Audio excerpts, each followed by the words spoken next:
오늘의 주요 뉴스입니다. 더불어민주당 전당대회에서 이재명 후보가 최종 85% 득표율로 역대 최고를 기록하며 연임에 성공했습니다. 최고위원 선거에선 막판 명파리를 언급하며 사퇴 압박까지 받았던 정봉주 후보가 예상을 깨고 최종 탈락했습니다. 현장에 배치된 지 1년도 되지 않은 순경이 파출소 직원 3명을 폭행한 혐의로 경찰에 붙잡혔습니다. 주먹으로 여경을 폭행한 것도 모자라 파출소 내 집기를 부수기도 했는데 술에 취해 기억이 없다고 진술한 것으로 조사됐습니다. 서울 지역 민간 아파트 평균 분양 가격이 6년 만에 2배로 뛰었습니다. 고분양가에도 치솟는 경쟁률에 당첨 가능성도 희박해지면서 청약 통장을 해약하는 사람도 늘고 있습니다. 한미일 3국 정상이 캠프 데이비드 정상회의 1주년을 맞아 공동성명을 발표했습니다.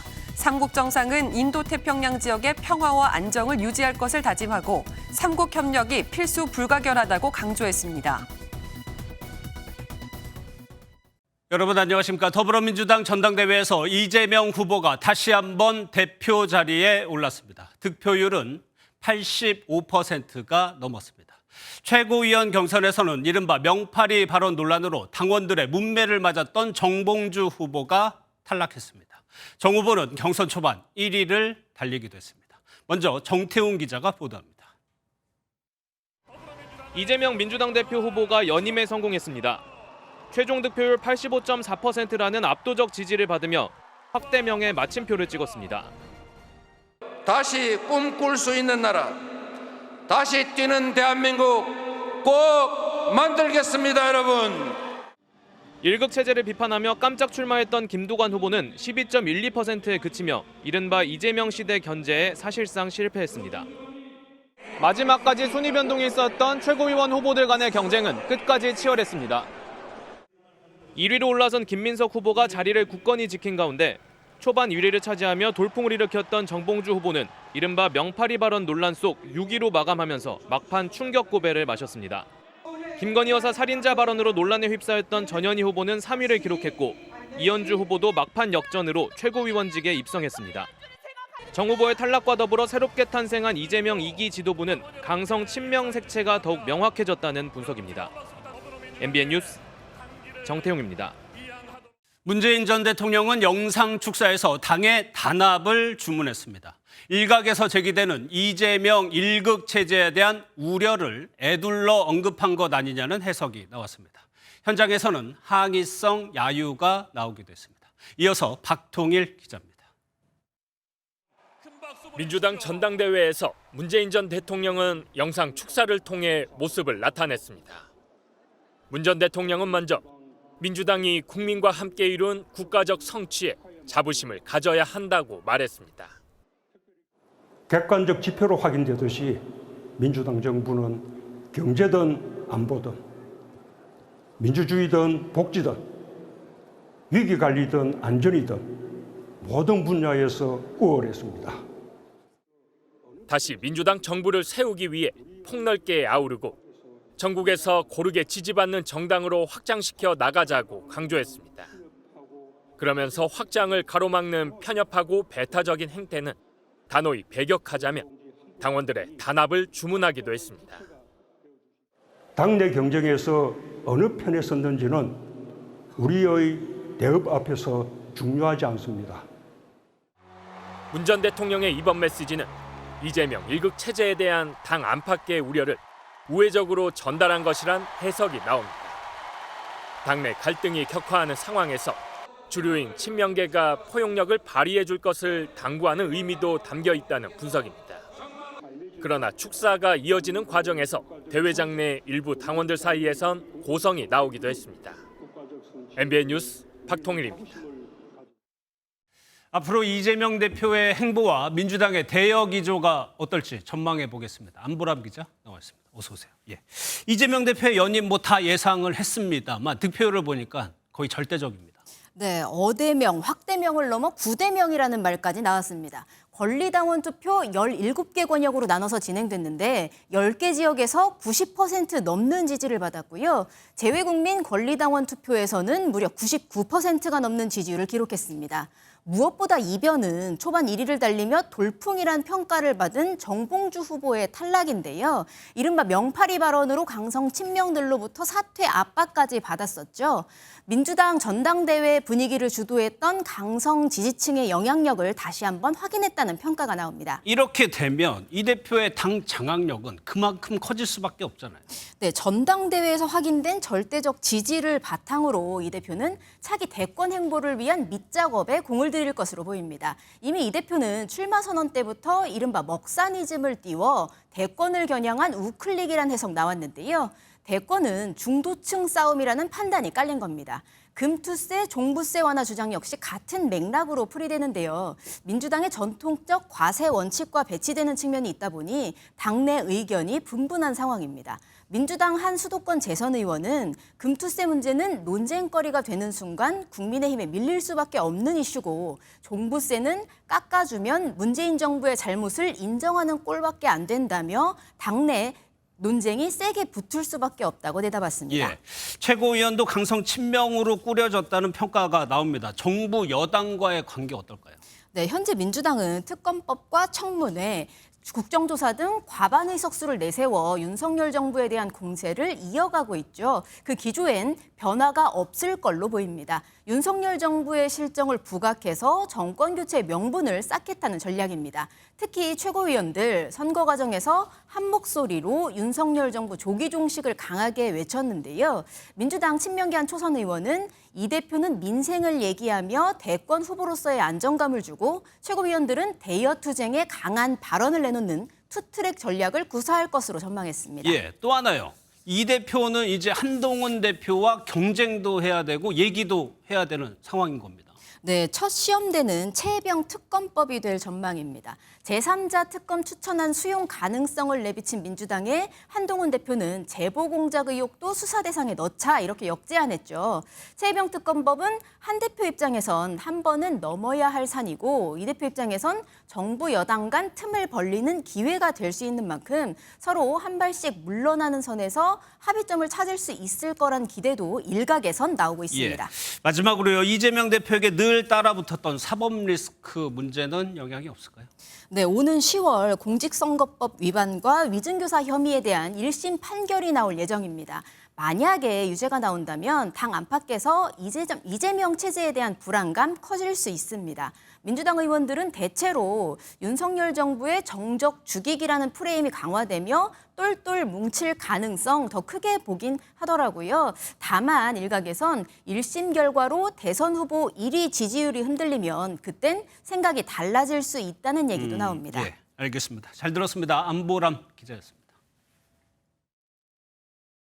오늘 열린 김대중 전 대통령 서거 15주기 추도식에서 여야 지도부는 하나같이 김대중 정신 실천을 강조했습니다. 다만 여당은 진영을 초월한 시대 정신에 방점을 찍은 반면 야당은 불의와 타협할 수 없다며 윤석열 정부를 비판했는데요. 통합과 투쟁, 같은 DJ 정신을 놓고도 이렇게 시각이 엇갈립니다. 유호정 기자입니다. 김대중 전 대통령 추도식에는 우원식 국회의장과 여야 지도부, 정진석 대통령실 비서실장 등 주요 정치권 인사들이 대거 참석했습니다. 남북 관계가 나날이 대결로 치닫고 한반도의 평화가 흔들리는 지금 대통령님 같은 지도자가 계셨다는 것이 우리에게 얼마나 큰 축복이었는지. 추도사에 나선 여야 지도부는 한 목소리로 김대중 정신을 말했지만 메시지는 서로 달랐습니다.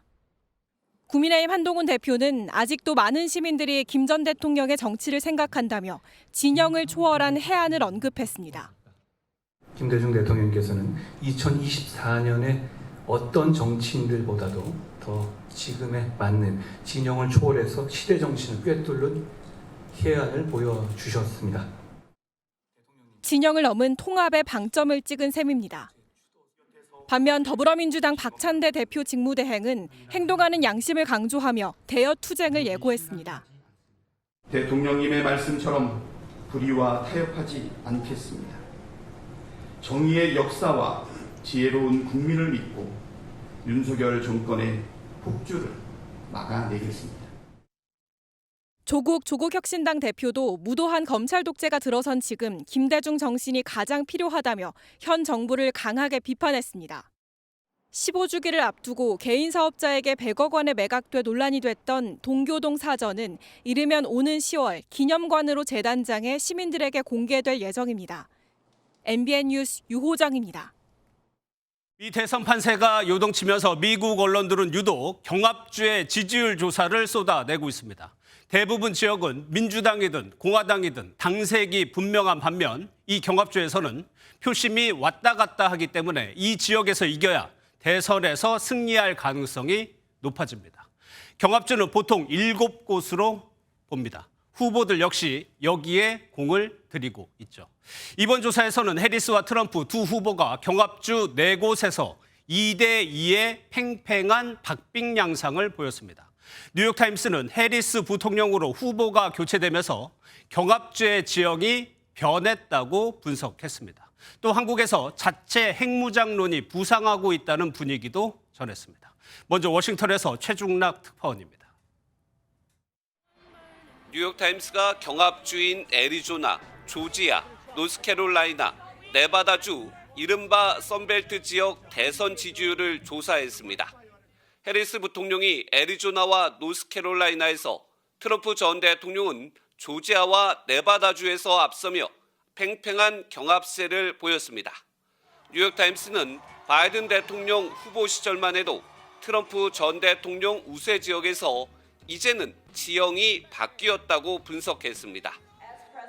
해리스 부통령은 전체 흑인 유권자의 84%의 압도적 지지를 얻었고 여성 유권자 지지율에서 앞섰습니다.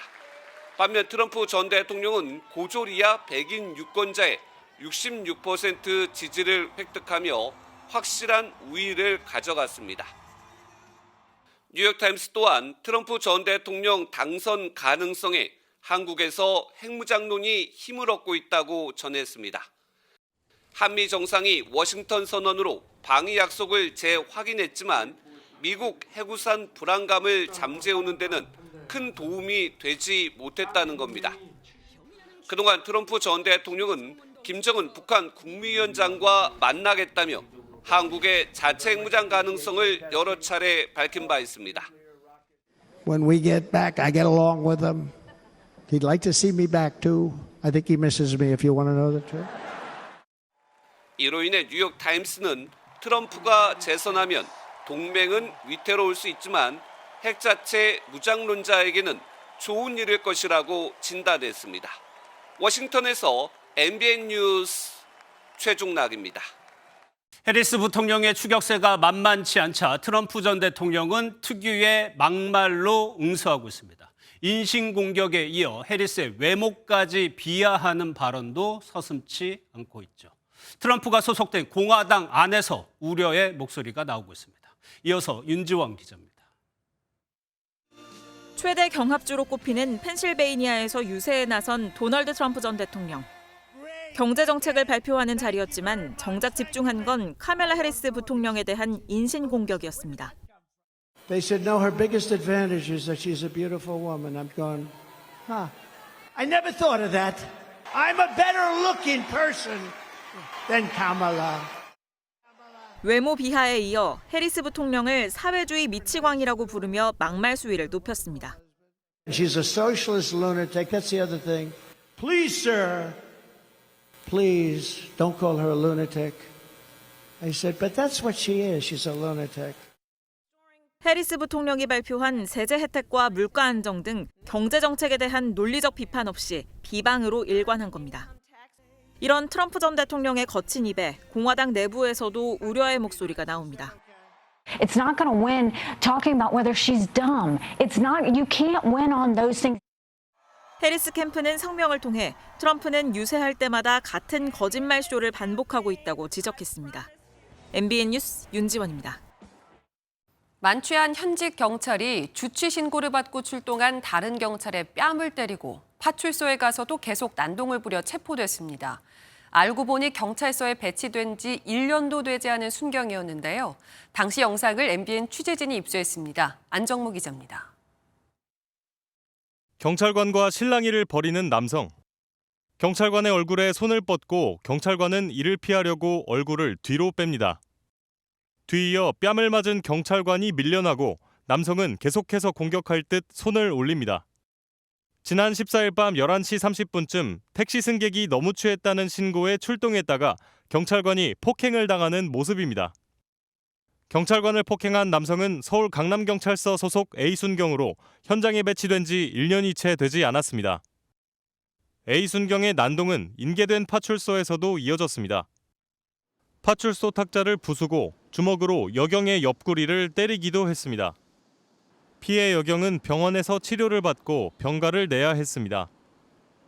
공무집행방해 혐의로 체포된 A순경은 경찰 조사에서 술에 취해 기억이 나지 않는다고 진술한 것으로 확인됐습니다. 저녁밥 먹다가 이제 반주 겸 술을 먹었나 봐요. 개인적인 이탈이지. 경찰은 A순경을 대기발령 조치하는 한편 조사를 마치는 대로 징계위원회를 열 예정입니다. MBN 뉴스 안정모입니다. 인천의 한 PC방에서 20대 여성이 전 남자친구에게 흉기를 휘둘러 중상을 입혔습니다. 다행히 옆에 있던 PC방 주인과 시민들이 빠르게 제압해 더 큰 피해를 막을 수 있었습니다. 이시열 기자입니다. 한 남성이 다급하게 PC방 복도로 달려오고 흉기를 든 여성이 쫓아와 위협을 가합니다. 한 차례 제압당했던 여성은 잠시 뒤 다른 흉기를 또 꺼내듭니다. 어젯밤 11시쯤 인천 미추홀구의 한 PC방에서 20대 여성이 한 남성을 흉기로 찔렀다는 신고가 경찰과 소방에 접수됐습니다. 사람이 칼에 찔렸다라고 들어왔습니다. 다행히 옆에 있던 PC방 업주와 시민들이 여성을 신속하게 제압했고 출동한 경찰에게 신병을 넘겼습니다. 피가 많이 나고 있었고 칼에 찔려가지고 제가 여자분을 잡고 밀면서 제압을 했었는데 목덜미에 중상을 입고 병원으로 옮겨진 피해 남성은 생명에는 지장이 없는 것으로 전해졌습니다. 이 여성과 피해 남성은 몇 달 전 헤어진 사이로 알려졌는데 여성은 범행 전 미리 흉기를 준비한 것으로 확인됐습니다. 경찰은 여성에 대해 정확한 사건 경위와 범행 동기를 파악하는 한편 살인미수 혐의로 구속영장을 신청했습니다. MBN 뉴스 이시열입니다. 휴일인 오늘 부산의 한 자동차 부품 제조 공장 등 공장 2곳에서 불이 났습니다. 서울에서 부산으로 가던 KTX 열차가 궤도를 이탈해 승객 300여 명이 다른 열차로 갈아타는 불편을 겪기도 했습니다. 사건 사고 소식 김영현 기자입니다. 사다리 차에 오른 소방대원들이 지붕 위로 연신 물을 뿌립니다. 오늘 오전 부산 명지동의 한 자동차 부품 공장과 수상기계 제조 공장에서 불이 나 2시간 만에 꺼졌습니다. 당시 공장은 가동 중지 상태로 사람들이 없어 인명피해는 없었지만 공장 외벽 등이 불에 타 2천만 원 상당의 피해가 났습니다. 소방당국은 두 공장 사이에서 불이 시작된 것으로 보고 정확한 화재 원인을 조사하고 있습니다. 도로 한가운데 부서진 차들이 뒤엉켜 있습니다. 어제 저녁 충북 청주시 주성동의 한 사거리에서 50대 남성이 몰던 SUV가 신호 대기 중이던 승용차를 들이받았습니다. 충격으로 사고 차량이 밀리면서 또 다른 차량 4대를 잇따라 충돌해 7명이 크고 작은 부상을 입었습니다. 감지가 안 된 걸로 그렇게 현장에서 이렇게 판단이 돼서 이주는 아닌 걸로 보여집니다. 택시가 갑자기 방향을 틀어 건물로 돌진합니다. 어젯밤 인천 남동구의 한 도로에서 70대 남성이 몰던 택시가 인근 아파트 상가 건물을 덮쳤습니다. 다친 사람은 없었지만 상가에 입점한 부동산 중개업소 유리창과 집기류 등이 파손됐습니다. 운전자는 음주 상태는 아니었으며 경찰은 도로 갓길 차로에서 정차 중 갑자기 상가로 돌진한 것으로 보고 인근 CCTV와 차량 블랙박스를 토대로 사고 경위를 조사하고 있습니다. 오늘 오후 4시 40분쯤 서울을 출발해 부산으로 가던 KTX 열차가 대구 고무역 근처에서 바퀴가 궤도로 이탈해 운행이 중지됐습니다. 인명피해는 없었지만 해당 열차에 탑승한 승객 384명이 다른 열차로 환승하는 불편을 겪었고 후속 열차들이 지연 운행됐습니다. MBN 뉴스 김영현입니다. 요즘 레저보트 타고 바다 낚시하는 분들 많은데요. 관련 사고도 잇따르고 있습니다. 특히 배가 고장나서 바다에 표류하는 사고가 많은데 제때 정비하지 않은 탓입니다. 날이 더울 땐 배가 상상 이상으로 뜨거워진다는 것도 명심해야 하는데요. 무려 80도 가까이 올라 불이 날 수도 있습니다. 강세훈 기자입니다. 서해안의 한 레저보트 전용 부두입니다. 차에 부착된 트레일러에서 레저보트를 내린 뒤 바다로 나가는 사람들로 북적입니다. 바다에 나가시면 주로 뭐 하세요? 보통 낚시. 서해안에서 수영을 하거나 이러기는 쉽지 않으니까. 그런데 누가 탔는지, 배에 문제는 없는지 확인 절차가 없습니다. 레저보트는 10해리, 그러니까 육상에서 18km만 넘지 않으면 해경에 출입항 신고를 하지 않아도 됩니다. 정부가 수상레저 활성화 차원에서 규제를 완화한 건데 지키지 않는 사람도 있습니다. 많이 나가죠. 신고 안 하고 10해리를 벗어난다는 거예요? 네. 최근 3년간 레저보트 사고는 198건. 규정을 지키지 않거나 출항 전에 엔진 점검을 하지 않아 발생한 사고가 대부분입니다. 한 달에 한 번이나 뭐 심한 사람들 1년에 한 번 이렇게 하다 보니 정비를 다 갖추지 않으신 상태로 나갔다가 기관 고장이 발생해서 표류하는 사고를 가장 많이 겪고 있고요. 요즘 같은 폭염에 그늘이 없는 바다에서는 선박의 외부 온도가 80도에 육박해 화재나 온열 질환 발생도 우려되는 상황입니다. MBN 뉴스 강세훈입니다. 전국이 오늘도 35도를 넘나들며 찜통 더위가 이어졌습니다. 더위를 식히기 위해 사람도 반려견들도 시원한 곳을 찾았습니다. 장덕진 기자가 취재했습니다. 정자 그늘에 모여 햇빛을 피해도 보고 연신 부채질에 목에 시원한 수건도 둘렀지만 더위를 피하기는 역부족입니다. 찜통 같은 집보다는 그나마 공원 그늘이 더 나은 선택입니다. 날씨가 옛날보다는 덥죠. 더운데 지내려면은 힘들어요. 더워도 집에 있는 것보다는 시원해요. 오늘 서울 낮 기온은 34도를 넘었는데 전국 대부분 지역에 폭염특보가 발효됐습니다. 경기 여주와 강원 인제는 낮 최고 기온이 37도를 넘어 체온보다도 더 높습니다. 더위가 힘든 건 반려견도 마찬가지입니다. 견주들과 함께 수영장에 들어가 물놀이를 즐기며 잠시라도 더위를 잊습니다. 셋, 둘, 하나, 출발! 진짜 너무 더운데요. 지금 오전밖에 안 했는데도 너무 시원하고 수영대회 예선 2등해서 너무 기분 좋아요. 무더위는 연일 밤낮 가리지 않고 이어져 서울은 28일, 부산은 24일 연속 열대야가 나타나 역대 최장 열대야 기록을 계속해서 갈아치우고 있습니다. MBN 뉴스 장덕진입니다. 도대체 언제까지 더운 건지 답을 들어보도록 하겠습니다. 황재영 기자 나와 있습니다. 어서 오세요. 예. 황 기자, 일단요. 이번 주 초에 전국에 비 소식이 예보돼 있긴 해요. 네, 내일과 모레 제주는 많은 곳은 100mm 이상, 부산, 울산, 경남 지역에 최대 80mm의 많은 비가 내립니다. 예. 이후 21일엔 남부, 강원 영동에, 22일에는 전국적으로 비가 올 예정입니다. 예상 강수량은 전남 남해안, 대구 경북이 20에서 60mm, 강원 영동과 강원 영서 10에서 40mm, 수도권은 상대적으로 적은 5에서 20mm입니다. 예, 이번 주에 처서도 있고 일반적으로 비가 오면 좀 시원해지는데 이번에는 아닙니까? 네, 더위가 꺾인다는 처서가 22일인데 예. 이때는 원래 더위가 좀 가실 걸로 기대를 많이 하거든요. 그렇죠. 네, 올해는 조금 어려울 전망입니다. 이번 비도 강하게 내렸다가 그쳤다가 최근의 비 양상을 그대로 보일 걸로 보여서 더위를 식히기에는 역부족입니다. 물론 비가 올 때는 조금 낫겠지만 안 올 때는 뜨거운 열기가 쉬지 않고 한반도에 공급되는 현상이 계속되는 겁니다. 지금 폭염은 우리나라에 강하게 자리 잡고 있는 북태평양 고기압 때문인데요. 이 티베트 고기압과 함께 겹겹이 우리나라를 둘러싸고 있는 와중에 이번 비를 몰고 오는 열대 저압부가 수증기를 가지고 오는 이런 형국입니다. 근데 이 수증기를 공급하는 역할을 하다 보니까 푹푹 찌는 날씨가 계속될 예정입니다. 예. 방에 히터를 계속 켜놓는다고 치면 물을 아무리 뿌려도 그 물 뿌리기를 중단하면 또 더울 수밖에 없지 않겠습니까? 예.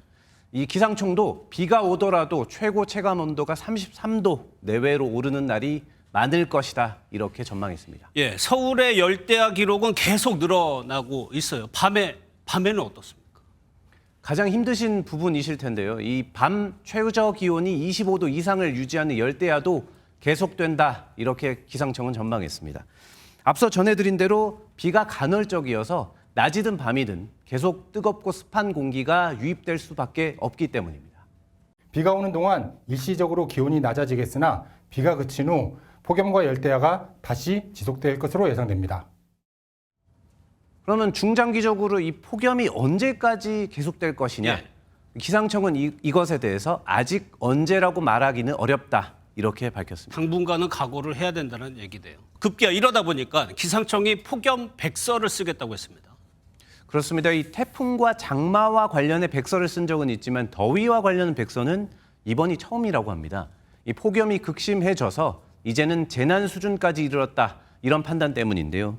역대 폭염의 기록 그리고 폭염이 변화되는 모습, 전망, 사회적으로 어떻게 영향을 미치는지 이런 내용까지 담는다고 합니다. 알겠습니다. 잘 들었습니다. 황재현 기자였습니다. 서울 아파트 거래량이 급증하고 그 가운데 신고가 거래도 늘었습니다. 열흘 만에 1억이 오른 아파트도 있는데요. 실제로 실거래가 오름폭을 나타내는 실거래가 지수가 16개월 만에 가장 크게 상승했습니다. 김경기 기자입니다. 서울 잠실동의 한 대단지 아파트. 국민평형인 전용 면적 84제곱미터 고층이 지난달 말 27억 원의 매매 거래가 체결됐습니다.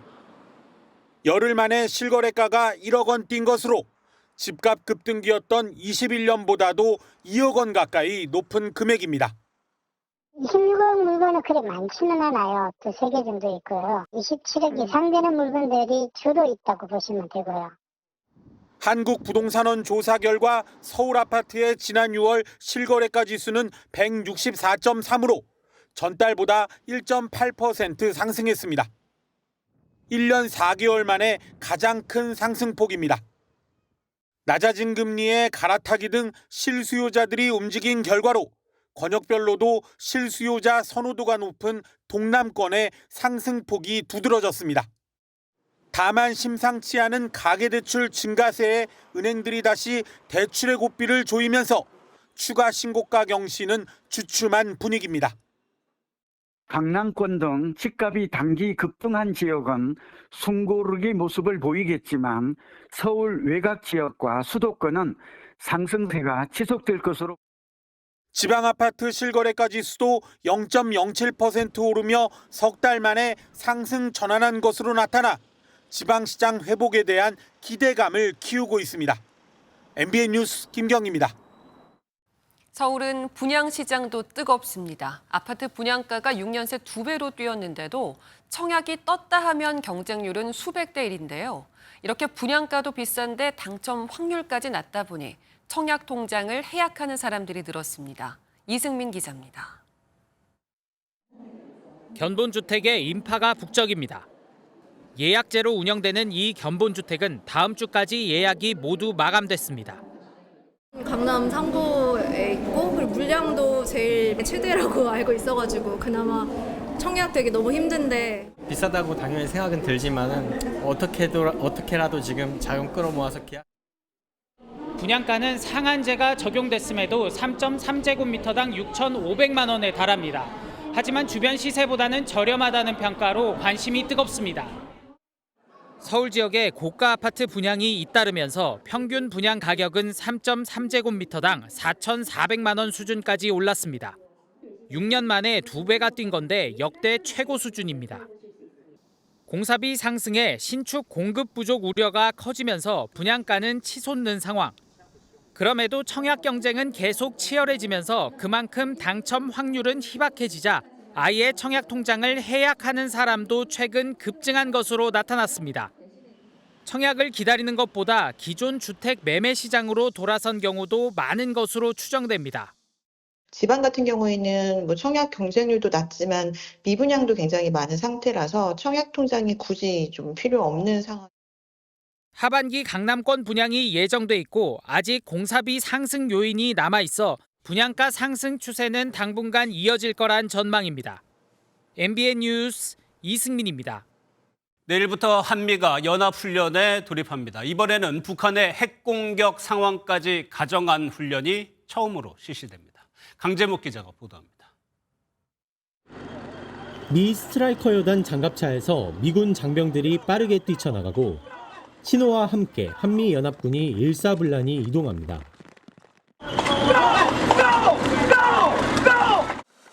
내일부터 실시되는 올해 UFS 훈련에서는 이 같은 여단급 훈련이 크게 늘어납니다. 지난해 4건에서 올해는 17회로 4배 이상 확대됐고 야외 기동 훈련 또한 48회에 달합니다. 합동참모본부는 북한의 대량 살상 무기에 대한 대응과 다양한 자산을 활용한 다영역 작전을 시행해 한미동맹의 능력과 태세를 더욱 강화시킬 것이라고 밝혔습니다. 어떠한 도발에도 한미 동맹은 대응 능력과 태세를 한층 더 강화할 것입니다. UFS 기간 중 북한의 핵공격 상황을 가정한 범정부 차원의 비상대비 훈련, 을지연습도 처음으로 실시됩니다. 앞서 북한이 UFS 연습을 북침 전쟁 연습이라고 주장하며 훈련마다 반발해온 만큼 훈련 기간 중 북한의 또 다른 도발이 이어질지 또한 주목되고 있습니다.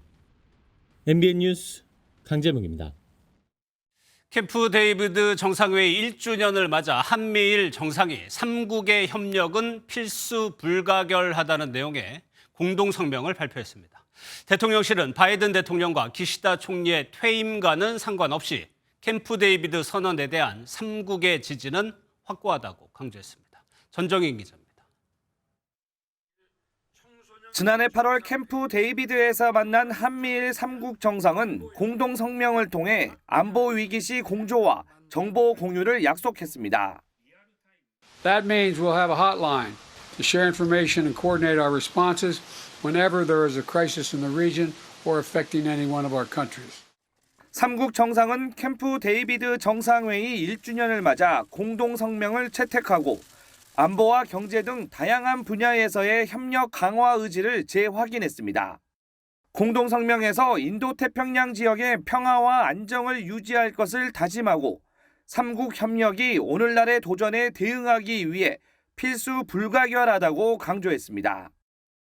한반도, 인태 지역뿐만 아니라 글로벌 영역으로 확장해 나가면서 세계가 직면한 도전을 3국이 함께 극복하고 다만 바이든 대통령이 11월 대선 도전을 포기하고 기시다 총리도 9월 자민당 선거에 나서지 않으면서 양국은 지도부 교체를 앞두고 있습니다. 이와 관련해 대통령실 고위 관계자는 지도부 교체와 상관없이 캠프 데이비드 합의에 대한 3국의 지지는 확고하다고 강조했습니다. 대통령실은 또 한미일 3국이 약속한 대로 올해 안에 3국 정상회의가 열리면 좋겠다는 공감대가 있다면서 논의를 이어가고 있다고 밝혔습니다. MBN 뉴스 전정인입니다. 구안화사로 불리는 말초성 안면마비는 예전에 한 드라마에도 다뤄져 꽤 알려진 병인데요. 보통 추운 겨울에 많이 발생한다고만 생각하지만 여름에도 환자가 적지 않습니다. 과도한 냉방 때문입니다. 신용수 기자입니다.